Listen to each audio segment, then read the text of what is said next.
Sandik TB sugeng dalu. Wilujeng dalu, bocangik bulimbo. Nggih, kok niki gentos pasangan melih. Nggih. Mesti urusane dhuwit mesti biasane ngene. Mboten. Nggih. Wong niki kan spesial. Wah, spesial. Ing panjenengan ingkang asta kula padoske rencang ingkang anyar gres. Oh. Ingkang tasih murah. Oh, ini jenenge politik nggak boleh seperti itu. Mboten, mboten. Nyambut gaene bareng ya didum padha. Nggih. Leres jenengan, wong kula teng mriki nggih boten pados dhuwit. Lah napa? Nggih, apa artinya uang kalau kita tidak pegang? Wah iya. Gayamu cicilan BRI bojomu nangis rasa bayar kok ning kene. Sorry bro, bojoku wis ra ndek BRI. Lah apa? Saiki melok mekar. Malah nemen. Oh, sombong ya. Daerah terpang Gladiwano. Nggih, Gladiwano, nyuwun pangapunten salam Bang Swastiastu namo budaya salam kebajikan rahayu. Assalamualaikum warahmatullahi wabarakatuh. Waalaikumsalam. Riyen enten Cak Slendro. Nggih. Cak Slentem. Leres. Pelok nggih enten. Heeh. Lah jenengan napa? Lok, Bro. Mboten. Lah napa? Dados tiang-tiang ingkang sampun sukses menika kula ingkang ganduli. Dados kula diparingi jimat asma Gandul. Oh, Cak kula Gandul. Gandul. Nggih. Asma kinarya japa. Tegese. Niki saking bapak kali ibu Gandul menika wonten werdinipun. Yen Werdine? pangapunten, Gandul gan kuwi ganteng. Dul. Ndul kuwi peduli. Dados kula teng mriki dikanthi kalian Mas Andi TB peduli dengan seni dan budaya. Karena seni dan budaya itu adalah suatu jati diri bangsa. Tepuk Tinggalan tangan, para lho. leluhur. Iya, Oke. nggih. Orang bijak sudah mengatakan barang siapa yang meninggalkan dengan jati diri akan mudah terpecah belah dan juga dijajah oleh negara lain. Wah, betul. Tepuk tangan untuk Pak Hadi Setiawan, matur sembah nuwun. Piye Mas, pinter omong ngene sik 550 lho Mas. Sumpah. Nggih, iya. Nek ya didandani sing apik. Nggih, Pak Hadi niki lho ngagem blangkon Yogjan. Lho, Jat Miko luwes kaya mengkono. Bagus. Lah Lah, jenengan kula Cak pripun? Gandul bareng Pripun? gawe blangkon kaya nyunggi takir malah ora. Benten no. Nggih. Gandul kuwi apa? Gan kuwi ganteng. Ganteng, Dul kuwi peduli. Beten kali niki kula nembe ngertos nek singkatane Andi TB. TB. Jenengan pun paham? Dereng. Lah niki TBT kali B. T menika telek. B menika bebek. Dadine Andi telek bebek nggih niki. Nggih. Kuwi ning kene magang lho. Waduh. Aku nek modhono kono ya kalah Kowe neno kok aku. bengi iki lancang men ngelokno juraganmu telek bebek, mati uripmu iki karek ning aku. Oh, enggak bisu. Ah bisa. Nek apik ya terus, nek elek aku balik karo sing lawas. Sing lawas wis dijak komet. Iya. Main ning gone ingkang Kakang Mas. Nggih. Medyan wilujeng dalu Mas Cahyo. Sing dalu. Alhamdulillah saged sowan teng gene Desa Lamong, Leres. Kecamatan Badas, Kabupaten Kediri. Kula teng mriki pun apal kalih piantun mriki. Asring tindak mriki. Sering Nggih. kula nek menawi teng Kediri niku manggi rencang kula. Sinten? Lho. Kades lek apa? Lamong niki rencang kula. Masya Allah. Kanca Facebook Pak Harimau niku. Pak Haryono. Lah nggih Pak Haryono sing gagah kaya harimau. Nggih. Wah niku jadi kades pun 3 periode. Hebat. Kula niku nganti apal teng mriki niku sing dadi carike niku putranipun piyambak Bu Fisti. Oh, kok apal banget. Apal sing dadi modene niku Carik Muji. Dukun pijeke Carik Muji, modene Sugeng apal kula ni. Tempat rekreasine Banana 1000. Apa kuwi? Dang Sewu. Wah iya. Ngono yang dadak dicekake. Ngono dadak di Inggris nih sampean. Ben terkenal. Ora sampean karo Pak Lurah kok ketoke akrab no ada hubungan famili apa piye? Niku termasuk kula kalih Pak Haryono niku beda bapak. Itu bapak. Tapi liya ibu. Tunggal mbah aja-aja. Mboten. Tunggal Nabi Adam. Wah iya. Lho niku matur sembah nuwun. Wah kula wau mampir teng kene dandan teng Polindes. Wah luar biasa bangunannya apik, lampune padang jadi ngirano banyune belas. Lho mau kula ngurupke dhewe kok ngerti saklare teng pundi ngoten. Lho kula pipis teng mriku golek banyu rano terus kula mbetobat. Oh, Lara apa kok nggo obat? Lho, obat tabitke niki lho, Mas. Waduh, ya ampun. Wah, matur sembah nuwun panggih kalih pepunden kula Pak Hadi Setiawan. Nggih. Wah, niki kalih kula niki kados bapak anak. Nggih ta. Kula niku nek teng pundi-pundi niku panggih Pak Hadi niku masyaallah. Zaman Covid kula niku panggih teng kene anu Pak semampir tangklete Pak Hadi. Lho Mas Andi badhe tanggapan to? Mboten Pak, sepi. Langsung kok dompet ngetokno dhuwit seret 300.000 Pak. Diparingne jenengan. Paringke kula matur sembah nuwun Pak Hadi. Dermawan berarti. Nggih, kala wingi panggih teng Pare. Nggih. Lah kok Mas Andi badhe tanggapan to? Mboten Pak, tasih sepi langsung ngetokno dompet seret 200.000 diparingke bocange. Nggih, 500 pisan. Wah, priyantun kok blatere kaya ngono. Terus petok neh ora? Niki mau Panggih malih Nggih. teng alun-alun Kediri. Nah, Mas Andi, nggih Pak Hadi badhe tanggapan to? Nggih Pak niki pun wayahe rame. Lah kok ning ngono dhuwitku 500 balekno dhisik. Olah tibane titip ta. karo utang. Apal karo daerah Lamong kowe. Apal? Oh, Lamong itu sebuah desa yang terdiri dari 2 dusun. Aja sembrono lho. Tenan. 2 dusun apa ae? Dusun Lamong kare dusun Lamiran.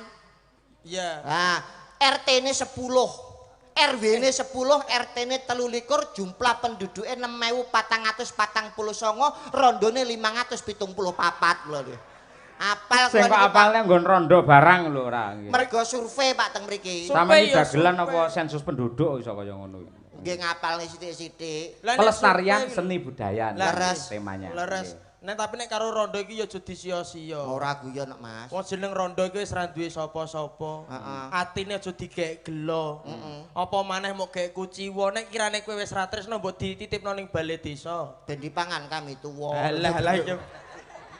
Kami tone Paksa aku wedo wis diuber. papunten. Papunten nggih Macange Bu Nggih, Limbo. nggih. Wah, saestu lho kados kesugrukan Gunung Sari Kaluberan Segoro Madu kula panggih jenengan. Katane sastrane luar Matur biasa. sembah nuwun Kicah Yokun tadi. Nggih. Kang sampun kondang sampun viral. Nggih. Mapan wonten ing dusun Desa Lamong. Lamong niki kula enten pantun. Pantune pripun? Kagem warga masyarakat Lamong lan sedayanipun. Mestine penuh dengan doa lho. Insya Allah berkah barokah. Nggih. Tuku lontong wadahi tampah.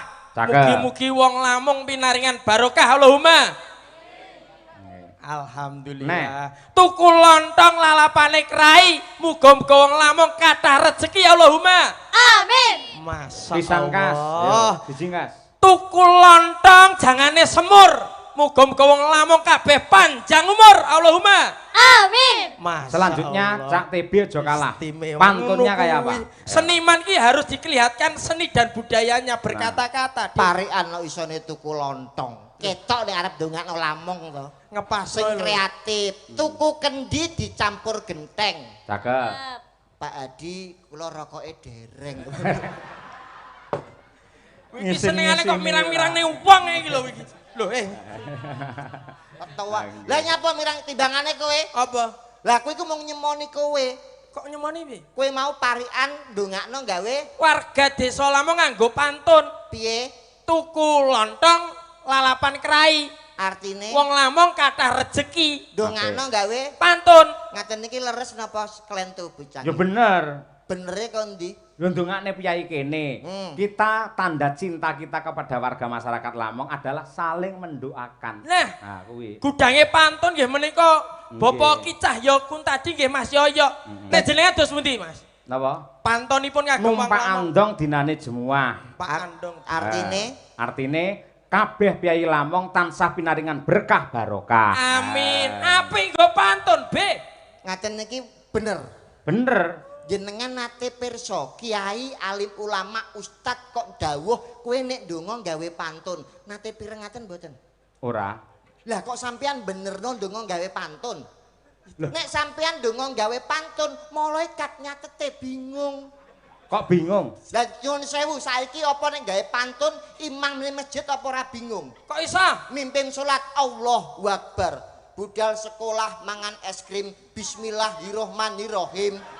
Main dadu tengah alas kul a'udzu birobinas iki salat bare jam pira Donga menika sing prasaja kemawon bloko suta apa anane penonton paham malaikat nyatet ora bingung. Oh, dadine rasa perlu pantun. Donga nggih pantun. Yen sampeyan piye dongane yen ra pantun? Duh, dongakno niku nggih sing bloko mawon mugi-mugi sedaya warga Lamong tansah pinaringan bagas kewarasan, seger waras adoh saka bilahi cedhak rejeki, ayem tentrem slamet donya lan akhirat. Ngono kuwi wis cukup. Lah terus tambahi piye? Lah generasi penerusnya terus piye cutel. Ya muga-muga padha duwe anak sing lanang soleh, sing putri solehah Allahumma. Amin. Kuwi nek sing ndek anak dan Iya, sing no. ndek anak. Lah ya berusaha. Lho berusaha wong kowe kurang ngerti resepe lho. Lho ora duwe anak resepe ya berusaha no tirakat Sewu, lho. Mas. Nggih. Iya, Niki enten hubungane kali kebudayaan. Budaya kan macem-macem to, Mas. Leres. Kula niku nate pikantuk resep saking Mbah. Carane duwe anak niku kula pun ngertos. Nah, iki aku perlu sinau lek iki. Piye. Niku wonten dua cara nyuwun sewu Pak Adi. Kalau mau punya anak itu harus pakai dua cara. Yang pertama satu lewat medis, yang kedua lewat alternatif. Terus? Lah nek medis, Karo alternatif. nek medis piye? Medis niku periksa ke dokter kandungan, dokter spesialis yang mempunyai titel SPOG. Apa kuwi? Spesialis ogo-ogo. Lah yo. Aku ora ngerti obat takoni. Lah wong kene yo padha Dokter spesialis, Mas. Kandungan. Nggih, mangke diparingi penguat janin dan juga penguat kandungan insya Allah iso melekat iso ndang meteng. Kuwi Kuwi nek secara medis. medis. Medis. Lek alternatif. Alternatif niku diurut, Mas. Diurut piye? Diurut niku maksudnya Oh nganu dipijet. diurut atau dipijet iki lho. Umpama nyuwun Diurut sewu. ning ngono. Niki asmanipun sinten? Birgita. Mbak Birgita niki wis nikah 5 tahun 10 tahun kok urung duwe anak akhirnya gawe jalur alternatif. Niki diurut. Carane ngurut. Di nganu diglonyori nggo minyak. Ora. Digere. Diurut ku maksudnya malam pertama karo bojone, kedua kowe, ketiga aku, keempat Mas Cahyo, kelima Pak Hadi terus Pak Haryono. Mesti duwe anak Mas niku. Sumpah niku. Gah aku lek nomor 4 gah aku. Wah jenengan malah bisa ngarep kok. Kowe iki nek omongan senengane sembrono clometan, iki seni budaya sebagai tolak ukur tuntunan. Tontonan yo iso dadi tuntunan nggih ngoten to Mak Canggih Leres, Blimbuk. leres. Dadine omongan iki ora kena saru-saru. Ora. Apa maneh sampean di hadapan para lenggah piantun agung, para piyai agung yang istimewa, mulai saking tingkat provinsi nganti tekan daerah desa. Wah Dinas Kebudayaan ingkang makili Bu Leslie Bu Citra Leslie tesih Pertiwi. lenggah nggih. Bu Leslie tesih lenggah. Wah Bu Leslie Pak Hadi lho menika piantunipun. titele wae esos. Apa? Sarjana sosial. Wah kados bojo kula Bu. Lho, bojone piye ndek titel? Bojo kula elek-elek niku titele nggih SPD MMD. Wah, sarjana pendidikan. Saya ngomong sapa? Lek Master Manajemen. SPD MMD kok sarjana pendidikan. Apa? SPD MMD niku sekolah pedodel mergo meteng dhisik. Iya. Cukup pacaran 2 tahun terus meteng. Ra kena nggih contoh babar Mboten nggih belas. contoh, nggih. Nggih contohi Pak Hadi lho. Nyapa? Pak Hadi Setiawan iki lho. Nyapa? Loh, pemimpin yang sangat luar biasa. Wakil rakyat. Wakil rakyat yang merakyat. Betul. Manggone ning nggone provinsi. Hmm. Niki alhamdulillah iso ngei contoh ning nggone wargane contone Bapak Haryono pinangka Bapak Lurah sing biyen ra tau wayangan, hari ini wayangan. Tepuk tangan untuk Desa Lamong. Loh, iki ya mergo pemimpinnya yang tegas, yang bijaksana. Tan bedane kados panjenengane. Nggih. Nyapa? Ki Cahyo Kuntadi. Ngopo? Iki ya pemimpin pada pagelaran malam ini kabeh iki didorong saking doa orang tua dan dukungan seorang istri. Betul. Lah nyapa lho kok apik-apik Mas Cahyo wis ngerti nek Mas Cahyo kene dadi dalang aku wis ngerti. Lho lah ya. Lah ngopo? Lho hebat lho Pak Dalang pemimpin ki abot lho. Dalang kok abot iki sing ngomong sapa? Mimpin para yoga sinden, tukang son, tukang terop kabeh. Iki pimpinane Pak Cahyo. Nyuwun sewu. Mangke ngoten to nggih? Nggih no. Nyuwun sewu Pak, kula tak tanglet dalang niku abot napa enteng? Abot. Lah nek abot nyapa ben bengi tanggapan. Loh, Iya to saiki. Nek Kula abot menika- iku diselehno nek enteng digawa. ora ngono.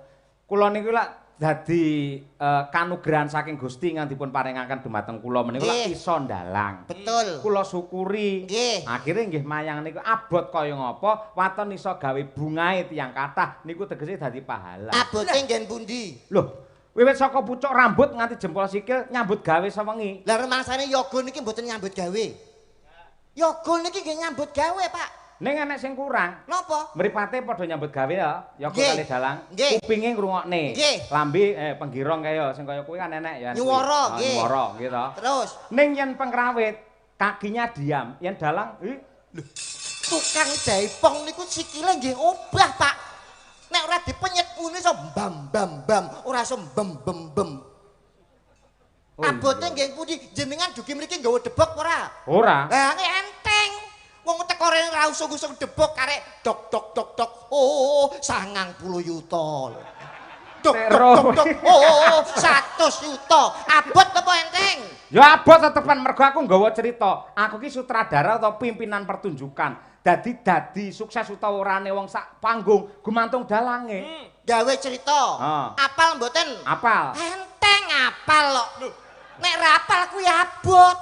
Urung lek menyampaikan wejangan-wejangan petuah-petuah upamane satriya sing apik iku kudu sepi pamrih rame gawe. Seneng tetulung marang pepadaning urip, men uripmu piguna tumrape nusa lan bangsa. Gawe kata-kata ngene kudu apal. Kudu apal. Kudu apal. Dibayar mboten?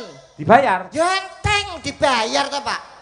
Nek ora dibayar kuwi abot. Kuwi jenenge jer basuki mawa beya. Maksude tegese kelakone Panjangka kudu mawa pangorbanan, gandeng aku wis rekoso, imbalan kebijaksanaan yang terbaik oleh Bapak Hadi Setiawan. Akhirnya aku didhawuhi mayang menghibur masyarakat Lamong. Judule napa niki wayangan? Napa? Judule lakon. Wahyu Katentreman. Jenengan iso nglakokne mboten? Ya iso. Enteng niku, Pak. Kok ngeyel niku lho. Pamunten Mas Yoyo, pamunten. Nek ra iso nglakokne bingung niku nembe abot. Ning Wahyu Katentreman iki versine akeh. Piye carane men iso beda-beda ngono kuwi. Saged mboten jenengan? Iki lakon iki beda karo sing wis-wis. Saged napa mboten? Ya genah iso tanggung jawabku. Ha yo enteng. Sampai kok ngeyel to, Pak. Sekedap kula belani niki. Ndik, Andi. Dalem. Kowe tau ngemut mercon bledos ning cangkemmu. Nesu jenengan iki. Lah sampean nyepelekake gaweane dalang. Mboten nyepelekne, Pak. Kowe arep bela apa? Engko sik to. Kowe iki lho ning ngene iki lho melok sapa? Melu sapa piye? Kok ora mikir, ora sadar diri lho. Sadar diri. Omamu Tuban. Heeh. Aku mbloro mok bel, mok kenake Mas Yoyo. Kowe teko kene iki lumantar Mas Yoyo, Pak Dalang. Wis ngerti. Mati urip iki tergantung karo Pak Yoyo. Mok wilang-wilangke, mok isen-isenke. Kok iso mati urip tergantung Mas Yoyo? Lho, sing nyekel bayarane sapa? Sing nyekel bayarane kene. Pak Yoyo lah yo, ngene nganti Pak Yoyo gelok kowe ora dibayar. Kene mek nyekel tok sing bayar iku Dinas Pariwisata Kebudayaan karo Pak Hadi.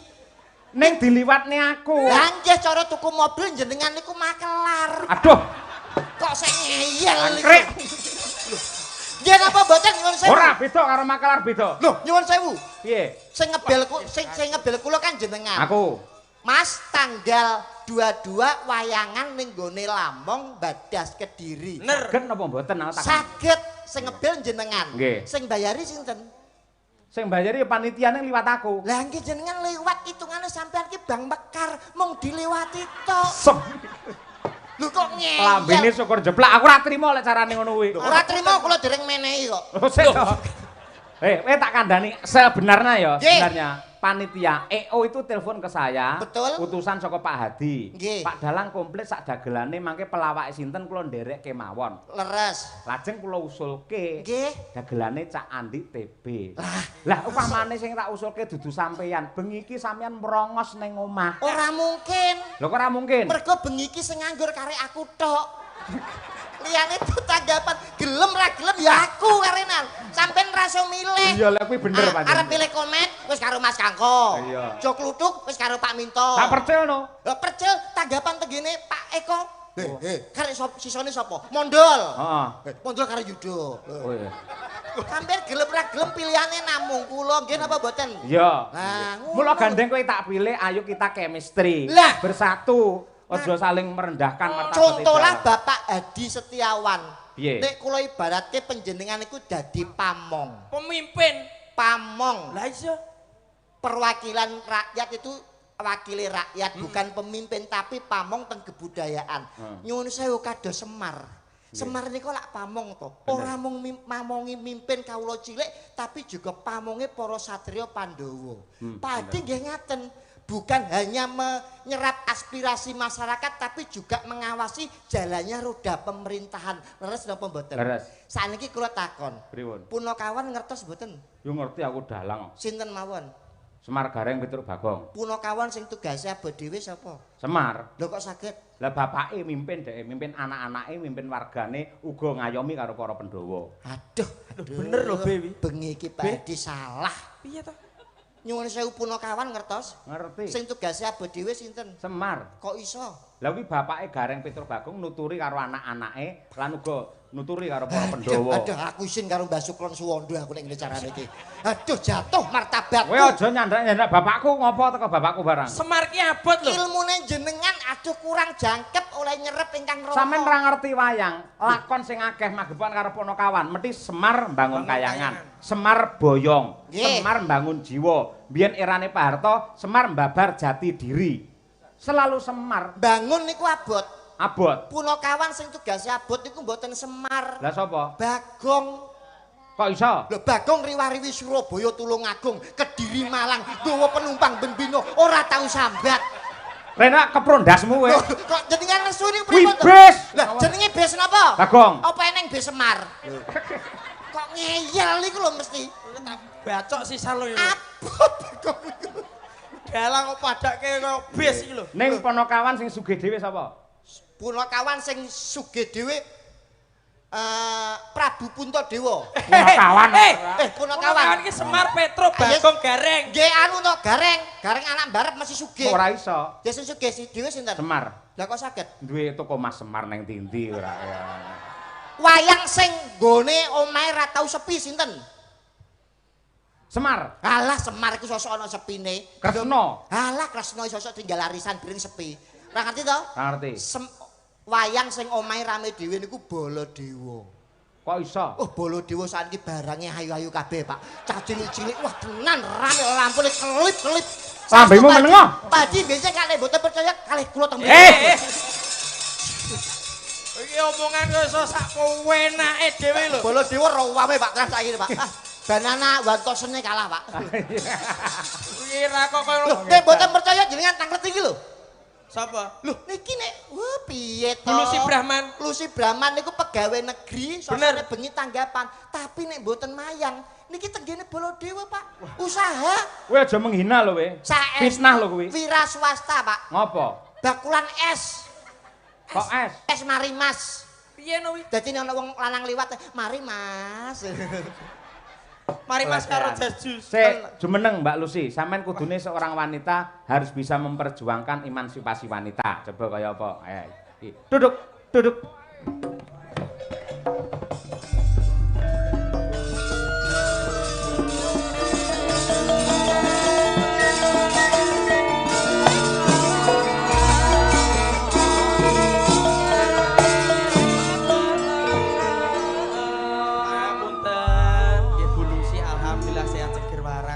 Ndereke Pak Cahyo. Wilujeng dalu Bapak Dalang Ki Cahyo Kuntadi. Sugeng dalu Mbak Lucy. Alhamdulillah lak nggih pinaringan sehat to ya. Pangestu panjenengan tansah pinaringan sehat walafiat. Alhamdulillah lantaran panjenengan kula saged sowan wonten riki matur sembah nuwun rezekinipun. Sing sae jenengan niku Injih. matur nuwun kalih kula. Aja kaya wingking jenengan pas sing kaya gemuk niku. Oh, sinten to? Andi Pebit. Ngelokne jenengan mari Mas ngono mau. Luwak niki ta? Luwak. Kok luwak piye to? Lah kok mboten luwake pripun wong lintune putih-putih kek raine kaya gemuk. Ireng yo ben. Penting gak pinter. Nyuwun pangapunten sing rawuh menika wah. Menika para pimpinan-pimpinan daerah yang luar biasa.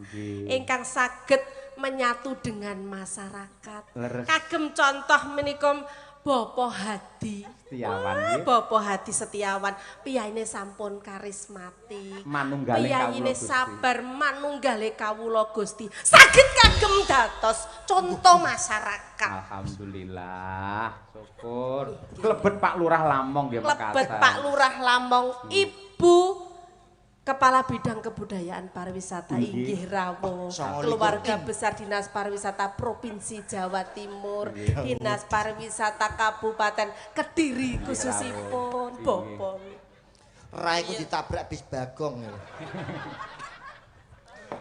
Nyuwun pangapunten leres atur panjenengan menika. Kula wau kok selenting-selenting kok mireng mboten tek penak ten kuping napa?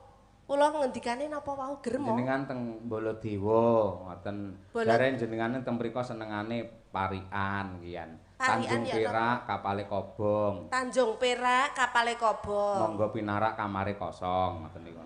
Terus aku liwat karo jawab. Tuku duku kakutan lengo. Mangke kula mriku kali Pak Haryono.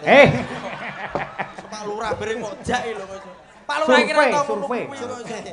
Nggih. Mboten kami guyon, kula niku ngertos elek-elek ngaten iki ditelebat lho Mas. Kok elek-elek piyayene cantik kok elek-elek.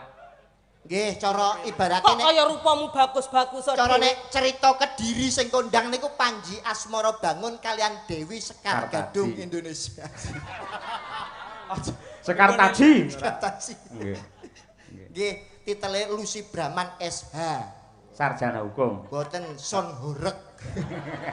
Iya ngeburi gundulmu kuwi. Apa Nesu we nesu. Sampeyan ku ning kene iku teko iku aja nesu. Lah ket mau pirang boro ki ngalembono lho. Aja kaya ngono kuwi. Sindene kicah ya Kuntadu. Kuwi dalang kondang. Kuntadi. Lho, ngerti rupamu malih arep muni Pak Kuntadi klir Kutandu. Gila. Mas, Apa? Kuntadi ambune ngene iki to. Ora enak Kuntadine. Lha karma sing kok tampa kok. Sik to jane wis arep Lah ngenyek neh ya le, ngenyek neh nyun sewu. Lho, lho wangi to? Ambune apa? Ya, ambune anu tok iwak pitik aku remang iwak pitik ya. Iya, iki lho wangi awakmu lho. Lho, wangi to? Oh, iya. Mambu. Sinden saiki ki ora enek sing mambu. Kabeh kuwi perawatan. Sinden kuwi ya arep raup kuwi lho nggih cuci muka facial kuwi lho gawe krem sing larang. Alah gawe krim karo bojoku ya ora ana apa-apane. Kowe lagi skincare nyuwun sewu elek-elek bojoku nek kemu iki gawe banyu aqua. Teng gleleng men. Loh, saya itu menjaga kebersihan, Pak. Nek adus niku ndamel sprit. Raupe mawon Fanta. Cawi niku lho ndamel ale-ale, Pak. Nek pirang-pirang dino bokonge direbung semut. Oh, tapi lewegi, Pak. Ora percaya, Bu Kesi. Benjing ndamel ale-ale iki. Mas Cahyo mesti seneng Mas. Lewegi, Mas. Ora sudi. Sembrono iki lho. Lah ndamel napa? Ora banyu biasa ora. Lah, biar rasane ra ono. Wis sabar dino disepele gak apa-apa bulusi. Sampeyan jare abape mambu, aku duwe cara ben abape ra mambu. Ora enek apa? Dinget. Ora ono. Sinden kuwi sing mambu kabeh cis ambune lenga wangi. Masamu sinden lagi gebres metu mutiara. Ora ngerti kowe keringete sinden iki lho. Keringete sinden metu ali-ali. Bloboke mawon kape lho, Pak. Gebres kok metu mutiara dadi apa? Lho, sinden masa kini kok. Apa ya kebakcut kok keringet kok minyak wangi. Mbok disesuaikan contohlah Bu sinten ku? Yo, sapa? Aja didudoi. Bu Citra Pertiwi. Bu Leslie, Bu Leslie Asma Kinarwa Japa. Leslie, Les niku saking ibu, Li saka bapak. Wis. Aja sampai klarung atekne lho. Kok ya kok ora tekno ning ibu engko. Ora sungkan karo Bu Leslie kok sombonge kaya ngono. Loh, Ibu Leslie lho. Sekarang membuktikan bahwasanya zamannya emansipasi wanita Nah, ya ta? betul. Seorang wanita juga bisa menjadi sosok pimpinan gak kalah mbek wong lanang. Kok mbok padakne mambu. Wah, tangane sak gedang nek namper larat ramu. Wis sampe Ngono kuwi dengere wong wadon ki ya rasa. Ya ora iso, kok iso tetepan wong wedok kuwi masuk emansipasi wanita, tapi dalam Al-Qur'an seorang wanita itu di derajatnya di bawah laki-laki, manip lelaki itu adalah presiden rumah tangga. Leres mboten, Mas? Heeh, bener. Pinter ya Mas, rupane kaya jen ritek ya iso. La in sakartum apa Mas? Iki Lanjutan aku balai kapartum ina ada bila sadik. syukur sementing ku syukur aja kok maido karo wong lanang. Wong lanang nyambut gawe rino wengi gawe sapa? Wong wedok. Paham ora kowe iku? Lah kuwi ya wong lanang ya sing syukur karo wong wadon, pas Masya wong wadon kuwi gedine sak cakruk, lek wong wadon kuwi dadi bojomu kudu mbok alembono ngono. Lho lek sing kuru nyapur rabi golek selemu. Piye to iki? Lah masih aku mbiyen ya kuru. Kuru. Piye potonganmu kok celengan Semar. Kowe ora ngerti Bapak Hadi karo Ibu iku lek pengen golek bintang tamu terseksi sak Jawa Timur ngono ku lho. Yo makane undang Lucy Brahman. Ngono. Tak yo sinden bergita bodine kok gitar Spanyol. Sik kalah langsing karo aku. Lah potonganmu koyo sepeda motor NMAX ngono kok. Apa? Anggere nak terus meke-meke. Wong kok Sik, Mas. Sing rukun geno to jane kok sok. Nyelani riyen nggih. Nggih. Menika wonten awala kepada Ki Cahya Kuntadi dipentas. Saya adalah fan berat wayang Purwa khususipun Ki Sukuron Suwondo rumiyin. Nggih, dengan ini saya minta tembang atau gending antara lain Sri Huning, Kembang Kopi Nyidam Sari. Nggih. Sik siji kasisan. Nggih. Sing maca sampean B. Ki rada ruwet ya tulisane. Nggih. Sugeng dalu Mak Cangik, kula penggemar wayang kulit siapapun dalangnya. Kula badhe nyuwun gendeng. Oh aksara Jawa niku nek ilang wulune ora iso muni iki. Lah kudune dikeki wulu. Endi wulune? Masa digubut nek rambut. Bol tibul. Kendang to. Tak lho, malah ngeslot. Adake kowe ora. Tak kei wulu sih. baleni. Kula nyuwun gendeng, alah ceblok tak kei sing akeh ya, Pak. Jawa kono wulu sing akeh. Lani. Kula nyuwun diwut. Kakean. Kula badhe nyuwun gending gubuk asmara sesideman. Oh nggih. Matur suwun saking kula Bung Sam, Pak. Bung Sam. Nggih. Niki sing minangkani Mbak Lucy yen gubuk asmara jos dek. Saestu. Tenan. Napa? Sangat menjiwai. Anu kepau Sri Huning riyen. Niki wo enten Sri Huning. Niki enten. kersane rukun anu Mas Yoyo. Pripun? Diketoprake mawon. Oh, siap. Kersane ketinggal rukunipun. Nggih. Ya kowe siap ora wong Tuban lho? Ya siap. Lakone Sri Huning ya? Sri Huning. Nggih. Oke. Kowe dadi Sri Huning. Oh iya. Dadi Sri Huninge kowe. Kowe iso apa ora? Halo. Lah kok malah ning kono lho? Lapo? Kowe dadi Wiratmaya. Lho, iso Wiratmaya kaya. Lakone apa iki? Sri Huning. Dadi Sri Huning sapa? Kene. Mau. Lho, Aku ya sudi. Nyapa? Wiratmaya rupane kamu kaya wedhus. kok gekerne yo. Iki tak toprakno ben rukun chemistry-ne ben pethuk. Manut karo sutradarane, Cak Gandul Iya sutradara. to. Kene Sri Huninge, kowe Wiratmaya, tekomu keri kene ben rasan-rasan ben udarasa. Oh ngono. Ning gone Taman Kaputren. Heeh. Pun ngertos? Heh. Endi? Iya. Nek ngomong rada banter ki budek. Sri Huning ning gone taman iki udarasa. Udah. Kok udah iki piye ta, Be? Udah rasa. Layak kok bener nek gremung. Ngene lho, kowe rasan-rasan ning Taman Kaputren terus aku teko. Iya. Begitu aku teko terus kowe ngrangkul aku, ngambung aku, tapi aku tok gelem. Ora ngono. Sing wibawa Ora ora ngono. gelem tok. Ora ngono kok iso. Tondongane ana, tondongane. Ya, Mas. Nah, tondongane. Bersama ketoprak Sabta Mandala. Sampean. Dirasane ngeten. Hop. Ya, aku angen-angen ya. Kowe siap-siap. Ya. Mengko nek kono wis angen-angen kowe langsung teko. Bisa Sri Huning. Eling-eling. Ya. Apa bisa aku sesandingan karo Bisa, Sri Huning. Kosek. Aku ora pengen metu. Kene ben angen omong-omong dhisik, apa bisa ya aku sesandingan karo Kang Mas Wiratmaya? Kok nek kene wis rampung kowe anggek muni bisa Sri Huning ngono. Ya. Aktinge dipasne. Apa bisa aku sesandingan karo Kang Mas Wiratmaya? Ning alam donya iki ora ana wong liya ning atiku kejaba Kang Mas Wiratmaya. Yo, Wiratmaya. Ning endi to Kang Mas Wiratmaya? Kok gak teko-teko to ya? Mendah kene bungai rasa atiku.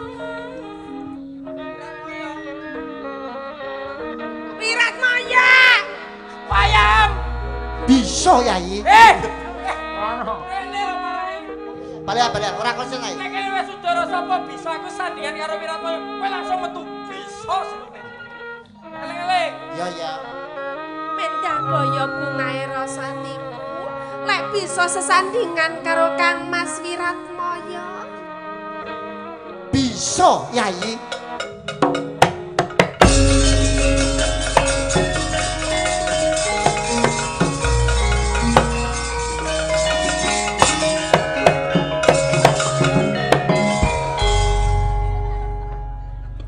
Wiratmoyo yo nyosor ae.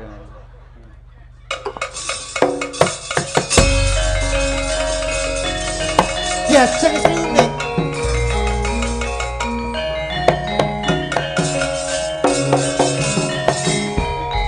Kang Mas Wiratmoyo.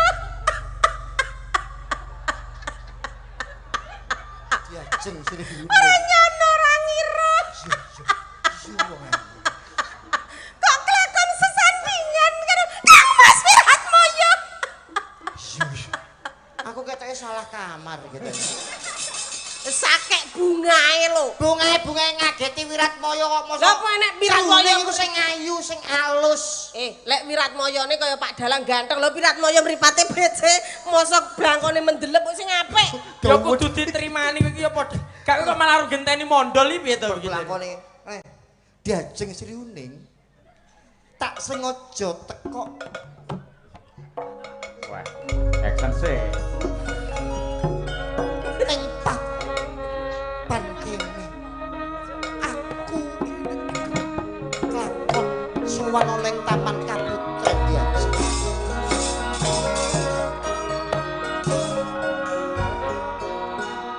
Mula saka kuwi Diajeng. Wah, greget iki.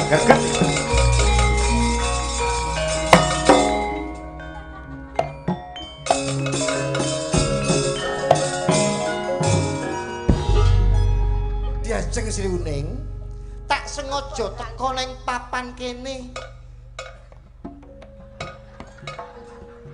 Men urip, pakeliramu men urip. Kira Kangenku tanpa upama mergo aku kapang karo sliramu.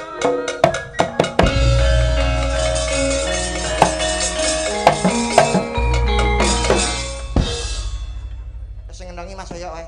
Ganggu wis. Mas sing apik Mas nggih. iya, ngambian kulino susu budaya. Ah nggih. Tok terus.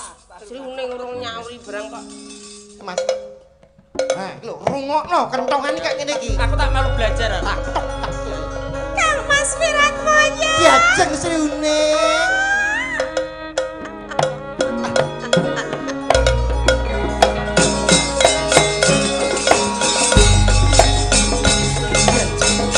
Kang Mas Wiratmoyo.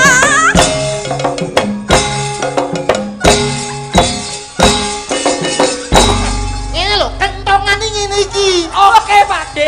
Walah telek. Mosok tumon Wiratmoyo karo Sri Uning kok terus woyo-woyo iki lho. Ben iki lha apa kae lho. Mboten tak seneng iki. Aku salah Yo terus. kleru kabeh to. Sing Piye pas to apa contone piye sing Aku sing ngentongi. Tok tok. Iya. Tok tok. Tok. monggo. Tok. Kang Mas Wiratmoyo. Tok.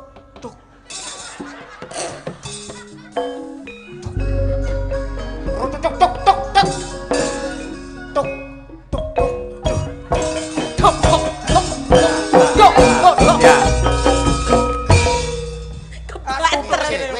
Ngece Wiratmoyo kuwi ya. Mosok ndang ketoprak apa ora? Mayang koro iki tok. Kurang ajar. Madang Kara. Madang koro iki tolak ukur. Aja Madang sisi koro. ingkang sinuwun Kang Mas Cahyo Kuntadi so Ibu Kesi. Ketoprak kaya ora toto. Val. Warai. Tulung dolen kendangin. He. Kowe mbayari wae piye kok ngongkon, Sing apik. Apa ra isin karo Doyi? Iya. Doyi pengibot. Oke dadi pengedang sing. Diajeng sining anu niki gandrunge sak karep nggih. Karep kenangan nih aku tenanan lagi ora. Pelok. Diajeng siruning. Kula wonten dawuh Kang. Tak sengaja teko ning Taman Kaputren kene mergo ana 5 perkara kang bakal tak aturke. Perkawis menapa menika Kang Mas? Ingkang sepisan ya kuwi maca Quran sak maknane. Dene kang kapindho wong kang saleh kumpul ana, kang kapelu surat Al-Ilaqah. Kuwi tambah ati lho, ngawur. Piye wong padha pacangane Sing tenanan ngono lho. Rukun Bose Islam. pripun Mas? Aku kangen kelawan sliramu. Mosok lanang karo lanang kangen. Kuwi karo kae lho maksudnya. Karo kono. Karo kono. Mboten saged dong Mas, ndak duwe wong iki Mas. Lah wis pare-kare Pelok. Ben ono nuansa beda. Iki lho pelok iki lho Mas, pelok 6. Waduh ngerti 6 barang ae. Luroji. Iya. Kok ya apa lho? Luroji ya.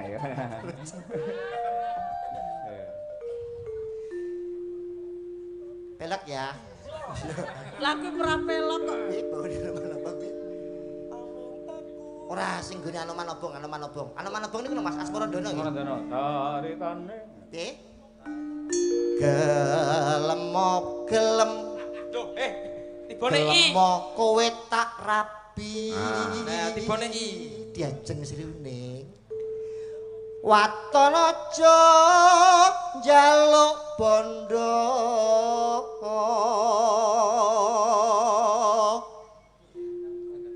Sandang pangan golek dhewe. Lanang piye? Kok panas atiku. Aku ngeslot bandanono. Oh wedokan sobek aku ki ndek bojo kaya lutung. Aku turu kelonono.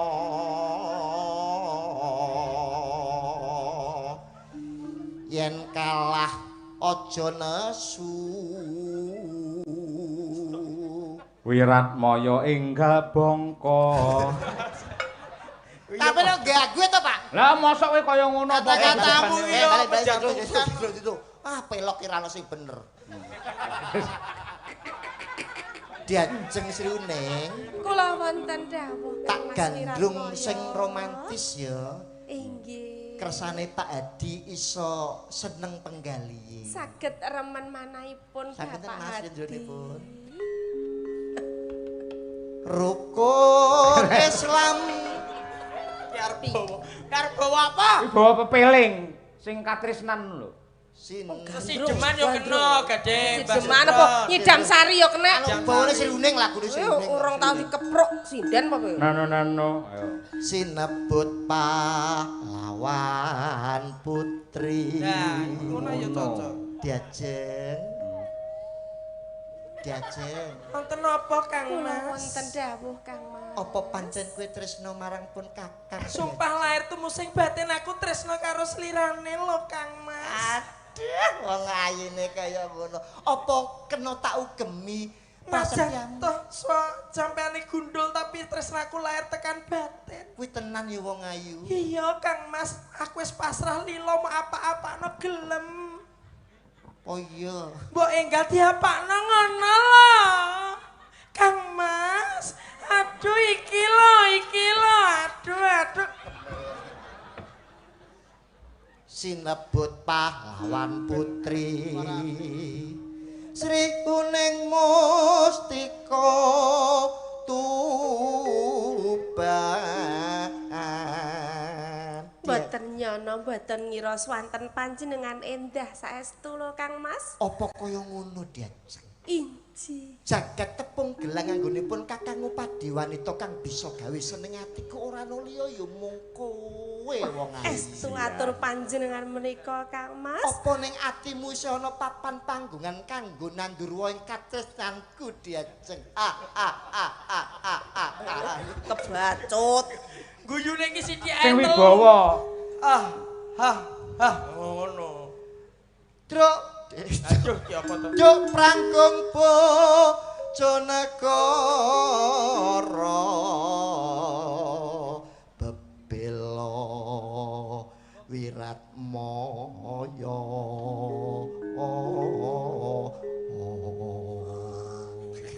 upama kowe kelakon dadi garwa aku kowe nyuwun apa Diajeng? Kula nyuwun ditumbaske mobil to Kang Mas. Mobil? Nggih. Apa ya kelakon Diajeng? Aku rene umpamane kok ya. Aku rene ngebes bakon tuku mobil duwe sapa? Wiratmaya sing sembodo. Lah pripun upami jenengan? Ayo. Kowe cara Kang Mas Wiratmaya, benjing lek bebrayan kula jenengan pundhutaken mobil nggih Kang Mas. Aja kok mung mobil, nadyan kowe njaluk mudune lintang lan rembulan tak rangkul kanggo kowe. Estu atur panjenengan menika Kang Mas. Ya ngono bungah. Diajeng Sri Uning. Apa? Yen kowe gelem dhawuh karo aku kowe nyuwun apa? Mobil ambulan. Tenanan to tenanan sing apik nyuwun apa Diajeng? Ya paling rambut turuti. Tak turut nyuwun apa sih? Gelak. Nyuwun apa? Ambulan ki mayit kowe kuwi tak. Aja lesu to. Kowe nyuwun apa sayang? Tenan ora iki? Tenan. Kowe nyuwun apa? Kula nyuwun mobil. Tenan kuwi. Inggih. Yo gampang, ben didukokno dalange Diajeng ya. Iki mau gelem nukokno ngono. Kaya ngono. Berkorban buat teman niku sah, Pak. Sah telek. Kula pengen dipundhukne daharan sing weca. Dahar.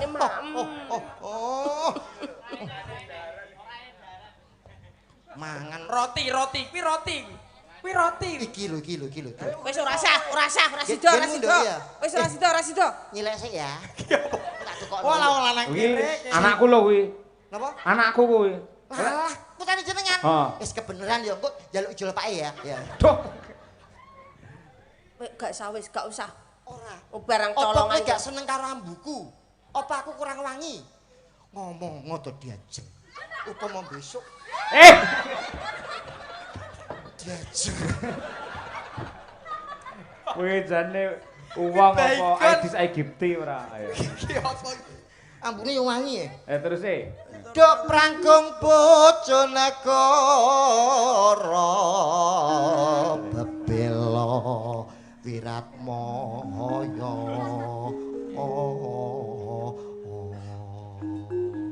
Sabar usum akeh nyamuk ya Be ya. Wekasan Sri Uning gugur.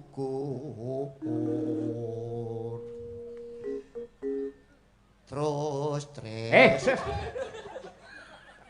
mongko mustikane mustikane ing bangsa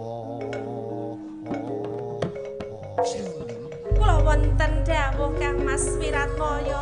tak kira nggon kuandum katesen marang siramu kaya-kaya wis ora bisa tampet ya Semanten ugi manah kawula Kang Mas. mula saka kuwi ayo jejodohan terus ke apa sing dadi ketudangan Inggih. Monggo Kang Mas. Sri Uning. Mbak Lucy Brahmamit yen Otarya Wanaraga Pren.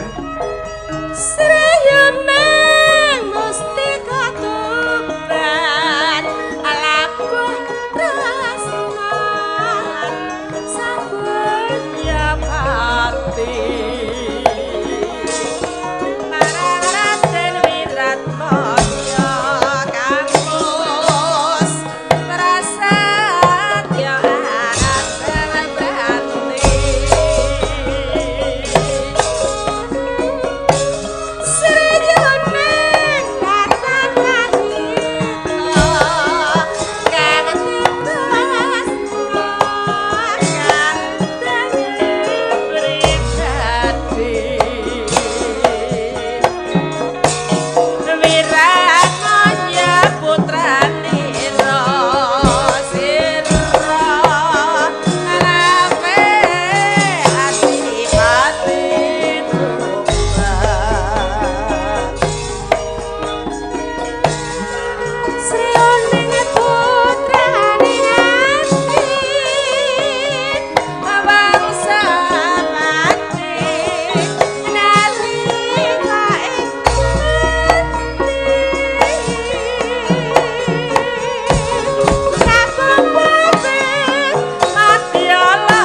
matur sembah nuwun.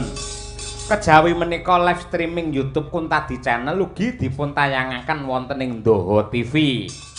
Ingkang kepareng nyimak menika Bapak Ki Mujianto ingkang ngersakaken kula tampar. Wih. Ugi sugeng dalu pilang kenceng monitor saking Pak Marsono Mbok Edian. Wah ya. Ki mbayarka. Nggih. Niki wau gubuk asmara, ayo. Sekalian. Nggih. Alhamdulillah matur sembah nuwun. Ya nang bir, ayo. Ben rada rame panggunge, rada kebak. Ayo, nggih. Nggih. Kalian Mbak Lucy, ayo. Duet nih. Nggih. Bir kita niku made in Kediri, Mas nggih. Lah nggih niki tuan rumah. Tuan rumah. Piyayine Putra daerah. lentir kuning lah iki lek iki seleramu. Gak apa-apa mau sampean rabi karo Mbak Bergita ini malah memperbaiki keturunan anak-anakmu metu dadine ula weling. Lho kok iso? Lah Bergita putih sampean ireng. Zebra cross. Ora aku tak jujur. Ora macem-macem. Piye Bir, marem ya iso nyinden ning kabupatenmu dhewe. Nggih, sakderengipun kenalan riyen nggih Pak kula, Nggih, Pak. nggih, nggih. Sugeng dalu Bapak Ibu, Assalamualaikum warahmatullahi wabarakatuh. Waalaikumsalam. Derek pitepangan Bapak Ibu, kula Birgita Ayu. Kula niku asunipun nggih Kabupaten Kediri. Daerah ngendi, Nduk? Kecamatan Semen, Pak. Desane Kedak. Kedak. Nggih, asine. Karo Semampir ngendi? Ya rada 10 kilo lah, Pak. Wah 10 kilo. Sampeyan sing apal kok semampir tok to, Pak? Lah iya, Pak. Aku ndembene nate dipun timbali kalian anggota Dewan Kota Kediri sause kuwi lokalisasi ditutup. Nggih. Terus akhirnya wahyangan teng mriku. Wah, hebat luar biasa. Mula kula apal. Nggih. Kediri wis ora ono kompleks saiki. Di sini pun sudah bersih. Betul. Yang namanya pekat penyakit masyarakat. Kompleks wis ora ono. Alhamdulillah. Mergo saiki zamane online. Oh malah saya cetha iki. Lek genduk winong menika saking Tulungagung. Wah, Ponakan niki. kula niki nggih. Wah, Alhamdulillah nembe seminggu kepungkur Cak TB Dalem. kali Mas Gandul menika bar meraih juara 1 lomba sindenan tingkat nasional. Wah, luar biasa. Dengan hadiah uang tunai 750. Wah, bener. Niki calon penerusnya Bu Kesi, Pak nggih. Oh nggih. Wah, bagus. Sami niku Mas TB winane nggih badhe menggondol tingkat Kabupaten Tuban. Apa? Menyanyi. Tiap pesertane 10 ya, Be ya. 10 tapi sing Juara songo- 1. Sing songo bisu. Lah iya. Oh, kayak bisu toh. Ayak menang. Madang karai pilihan. Bawa dhisik wiwit saka Nduk Winong ya Nang. Ayo, bocong Nang. Ayo. Bocong. Tendak wae kok. Nyingkar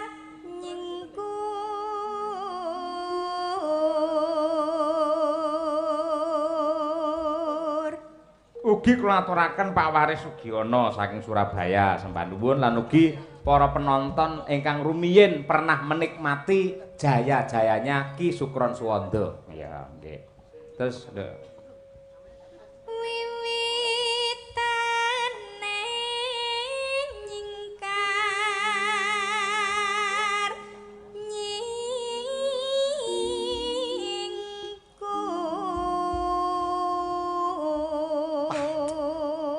nyingkur.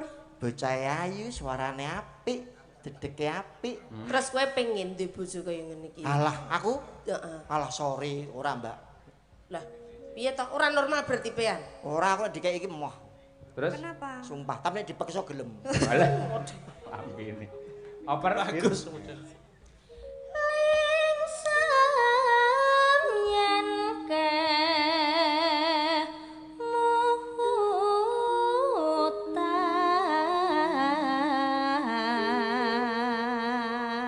Piye Mas Andi? Suarane Mbak Birgita. Menawi Birgita ugi nate nderek anu lomba. Bener takon Iya, iki piye? Kok nate nderek lomba? Iya, Mas. Lomba apa, Nduk? Juara 1 renang aku, Mas.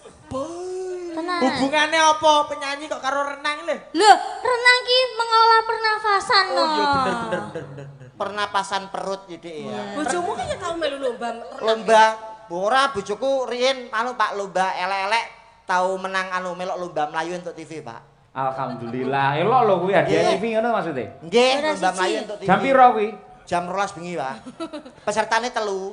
Sopo ae? Bojoku, polisi karo sing duwe TV. Wah, sik to. Kok modelnya bojomu kaya maling to? Maling maling ora kecekel kok maling.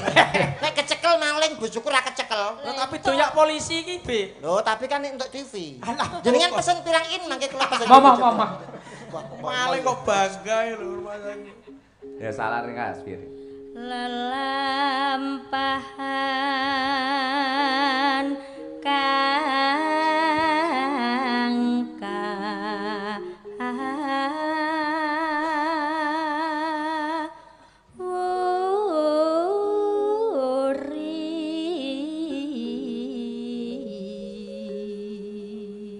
Mbak Lucy yang nutup.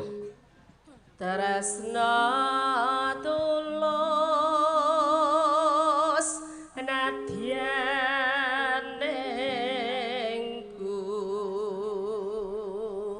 bekas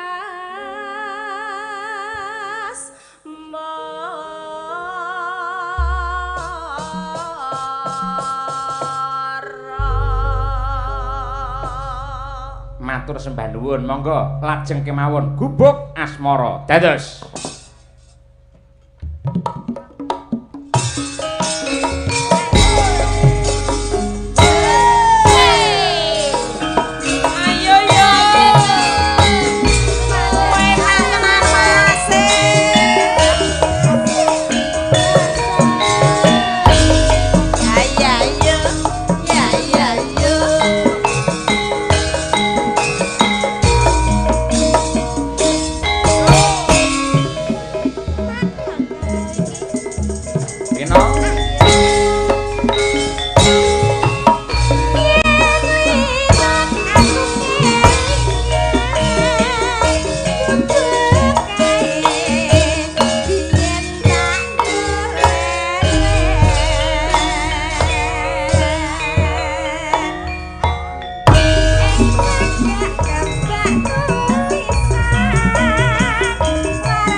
Sakno wis akrab kita. Sakno balas dendam ra iso kowe karo aku ya.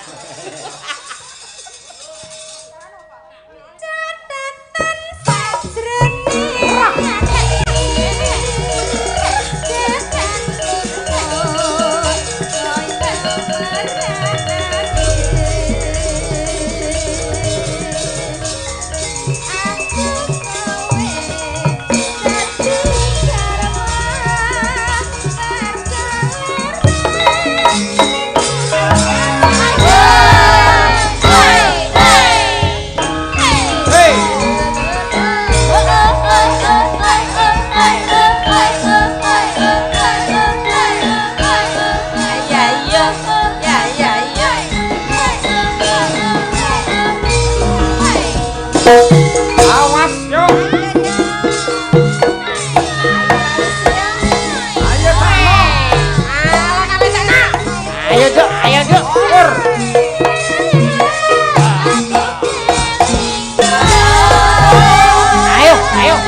para lenggah untuk Mbak Winong Nawang sing asli Tulungagung. Istimewa jaranane hebat. Wis mesti iso njoget jaranan ente rewe. Nggih. Jaranan iki sepenting apane Mas TB?